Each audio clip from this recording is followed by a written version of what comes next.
പശ്ചിമേഷ്യ വീണ്ടും യുദ്ധഭീതിയിലാണോ sir? America Iran യുദ്ധം ഉണ്ടാകും? തീർച്ചയായും യുദ്ധഭീതിയിലാണ് എല്ലാ കാലത്തും. അത് ഒക്ടോബർ 7 മുതൽ കൂടുകയും ചെയ്തു കഴിഞ്ഞ വർഷം. അപ്പോൾ അതുകൊണ്ട് എപ്പോഴെങ്കിലും ഒരു ഹൈലി എക്സ്പ്ലോസീവ് സിറ്റുവേഷനാണ് അവിടെ ഉള്ളത്. പാലസ്റ്റീൻ പ്രശ്നം പരിഹരിച്ചാൽ പോലും ഇറാനും അമേരിക്കയുമായിട്ടുള്ള ബന്ധത്തിൽ മാറ്റം ഉണ്ടാകുമെന്ന് തോന്നുന്നില്ല.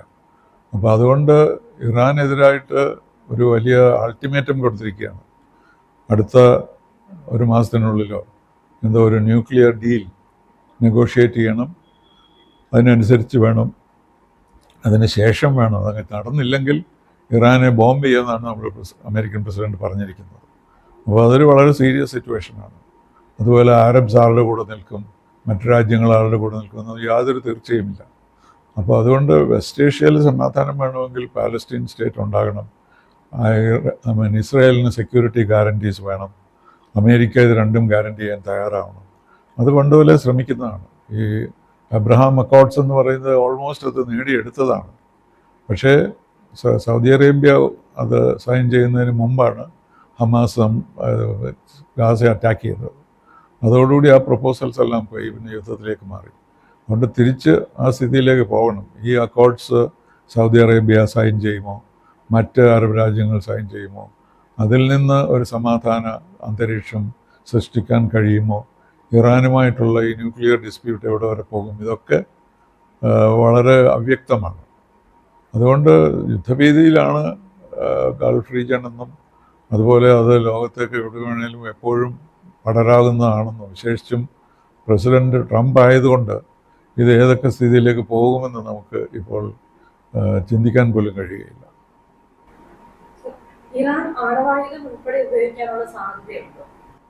ഇല്ല, അവർക്ക് ആണവ ആയുധമുണ്ടെന്ന് പറയാറായിട്ടില്ല. അവർക്കുള്ളത് എൻറിച്ച്ഡ് യുറേനിയമാണ്. അവർ ലോകമറിയാതെ യുറേനിയം, ഈ ന്യൂക്ലിയർ മെറ്റീരിയലുണ്ടാകുമല്ലോ യുറേനിയത്തിൽ നിന്ന്, എന്തായാലും പീസ്ഫുൾ യൂസസിനും യുറേനിയം 235 വേണം. പക്ഷെ അതിനേക്കാളും ഹയറായിട്ട് എൻറിച്ച് ചെയ്ത് കഴിഞ്ഞാൽ എപ്പോൾ വേണമെങ്കിലും അതിനെ ഒരു ന്യൂക്ലിയർ വെപ്പണാക്കാം. അതാണ് ലോകത്തെല്ലാം ഉള്ള ഒരു അസ്വാസ്ഥ്യത.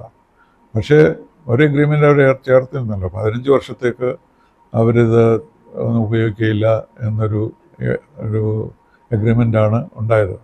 അത് ഡൊണാൾഡ് ട്രംപ് അദ്ദേഹത്തിൻ്റെ ആദ്യത്തെ ടേമിൽ തന്നെ അത് റിജക്റ്റ് ചെയ്യുകയുണ്ടായി.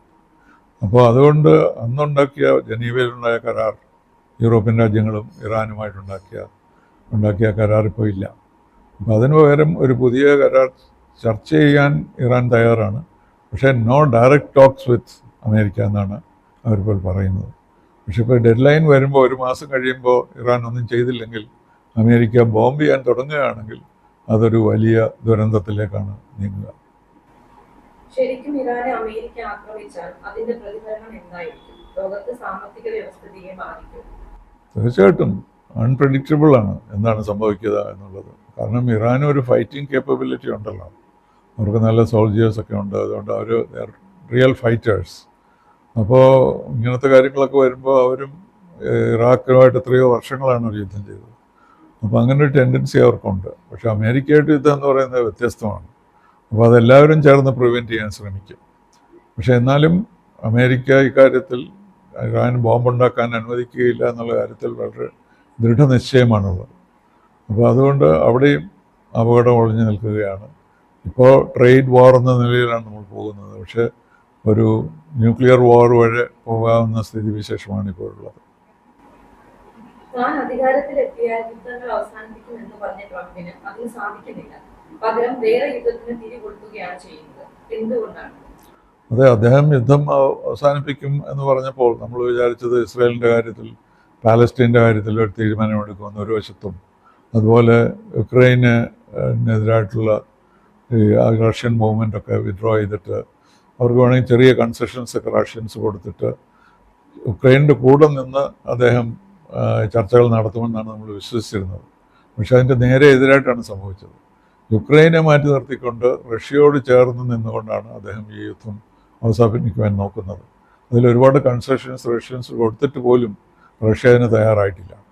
അവർ പറയുന്നത് യുക്രൈൻ എന്നൊരു രാജ്യമേ പാടില്ല, അല്ലെങ്കിൽ ഉണ്ടെങ്കിൽ തന്നെ അത് യൂറോപ്യൻ യൂണിയനിൽ പോകാൻ പാടില്ല, നേറ്റോയിൽ പോകാൻ പാടില്ല, അവരുടെ റിസോഴ്സസ് മുഴുവനും അമേരിക്കയ്ക്ക് കൊടുക്കണം. കാരണം അവരൊരുപാട് പണം ചിലവാക്കി അവിടെ യുദ്ധം നടത്തിയവരാണ്.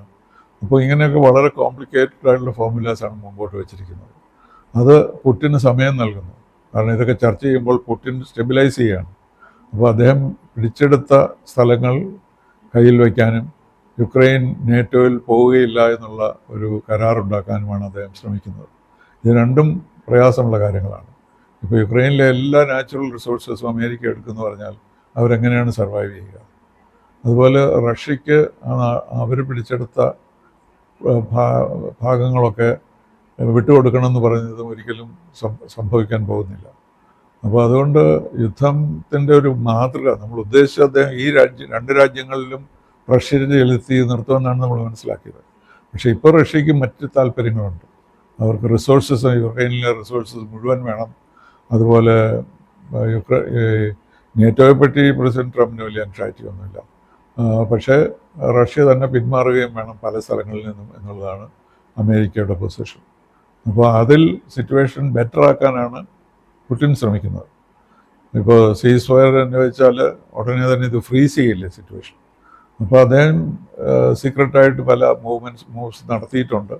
അങ്ങനെ ഒരു പ്രിയമിനൻറ്റ് പൊസിഷൻ റഷ്യക്ക് കിട്ടുന്നവരെ അദ്ദേഹം കാത്തു നിൽക്കും എന്നാണ് ഇപ്പോൾ കിട്ടുന്ന സൂചനകൾ. പക്ഷേ ഇപ്പോൾ പ്രസിഡന്റ് ട്രംപ് മറ്റു കാര്യങ്ങളിൽ വ്യാപൃതനായതുകൊണ്ട് ഇക്കാര്യത്തിൽ അധികം ശ്രദ്ധിക്കുന്നുമില്ല. അപ്പോൾ ഇത് രണ്ടും, അതുപോലെ ഇറാൻ്റെ ന്യൂക്ലിയർ പരിപാടികളും ഇതെല്ലാം ഈ മിഡിൽ ഈസ്റ്റിലെ രാജ്യങ്ങളെ വളരെയധികം പ്രയാസത്തിലാക്കിയിരിക്കുകയാണ്. അധികം അവരൊന്നും പറയുന്ന പോലും ഇല്ല. അറബ് രാജ്യങ്ങൾ ഇതിനെപ്പറ്റിയൊന്നും അഭിപ്രായം പറയുന്ന പോലും ഇല്ല എന്നുള്ള ഒരു സ്ഥിതിയിലാണ് എത്തിയിരിക്കുന്നത്.